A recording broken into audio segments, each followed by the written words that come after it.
বিজেপির দুষ্কৃতীরা আক্রমণ করার চেষ্টা করে। ওদের সাহস আমি দেখে অবাক হই, পুলিশের উপস্থিতিতে আমাদের প্রোগ্রামে আক্রমণ করে। আমাদের কমরেডরা প্রতিহত করেছে, মাঠ ছেড়ে বিজেপি পালিয়েছে। বিজেপিকে আগামী দিনে পশ্চিমবঙ্গ দেশ ছেড়ে পালাতে হবে, কারণ মাঠের দখল বাংলার যৌবন নেবে, সাধারণ গণতন্ত্রপ্রিয় মানুষ নেবে।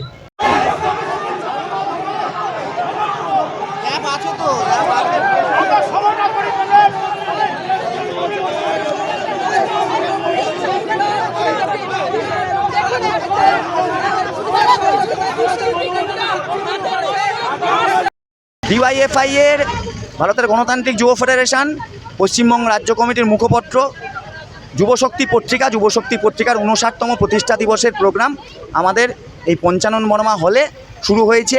সাংস্কৃতিক অনুষ্ঠান হয়েছে। এখন আমাদের যুব আন্দোলনের প্রাক্তন নেতৃত্ব পলাশ দাস ভেতরের আলোচনা সভায় বক্তব্য রাখছিলেন। তার মধ্যে কিছু গুন্ডা বাহিনী, বিজেপির গুন্ডা বাহিনী, তারা হাতে অস্ত্রশস্ত্র নিয়ে পুলিশের উপস্থিতিতে ভেতরে হামলা করার এবং প্রোগ্রামটাকে বানচাল করার চেষ্টা করে। প্রতিরোধ হয়েছে, কমরেডরা প্রতিরোধ করেছে। ল অ্যান্ড অর্ডার সামলানোর দায়িত্ব পুলিশের। এই হল আমাদের লিখিতভাবে আবেদনপত্র দিয়ে পারমিশন নেওয়া হল। এই গণতান্ত্রিক যে কোনো কর্মসূচি তাকে আক্রমণ করা, এটা বিজেপির সংস্কৃতিতে পরিণত হয়েছে। রাজ্যের সংস্কৃতি, কোচবিহার শহরের সংস্কৃতিকে ভেঙে তছনছ করতে চাইছে ওরা। পঞ্চানন বর্মার ঐতিহ্যকে ভেঙে তছনছ করতে চাইছে, আর পুলিশ তাকে প্রশ্রয় দিচ্ছে।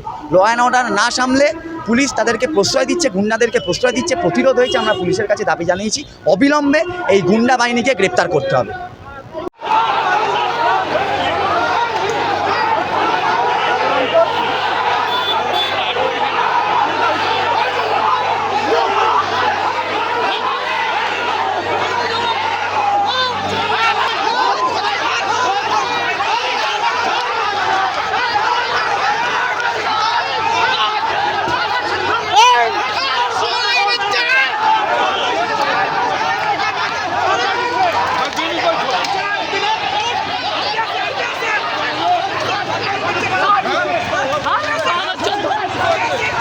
এই ভিডিওটিকে লাইক করুন, আপনার গুরুত্বপূর্ণ মতামত কমেন্টের মাধ্যমে আমাদের জানান এবং আমাদের চ্যানেলের ভিডিও সবার আগে দেখার জন্য ইউটিউবে গণশক্তিকে সাবস্ক্রাইব করুন, ফেসবুকে ফলো করুন এবং শেয়ার করুন আপনার পরিচিতদের মধ্যে।